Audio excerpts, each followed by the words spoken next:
Every girl has needs. And when she's in the bedroom she can be a sexy vixen or a sultry siren. But it's not a one-sided game, my friend. Every girl wants her man to do a few things for her too, especially in bed. 1. Cuddling. Especially after sex. 2. Talking. About anything and everything even if it's not important.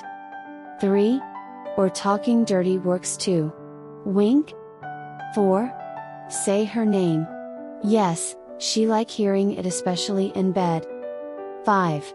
Kiss her, everywhere. She can never get enough of it. 6. A little bit of role-playing hurt nobody. 7. Compliments, about her sexy lingerie or that thing she just did to you. 8. Caressing. Slowly. Yes, it turns her on. 9. Smell good. Yes, sweaty is hot.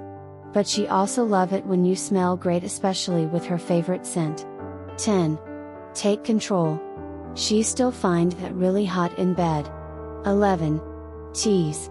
She can't help but admit that she like it. 12. Last longer. Or at least try to. 13. Have fun. She don't want it to be like you are giving an exam because that makes her uncomfortable too. Loosen up. 14. Satisfy her. Just because you are done, does not mean it's over. Don't just roll over and sleep.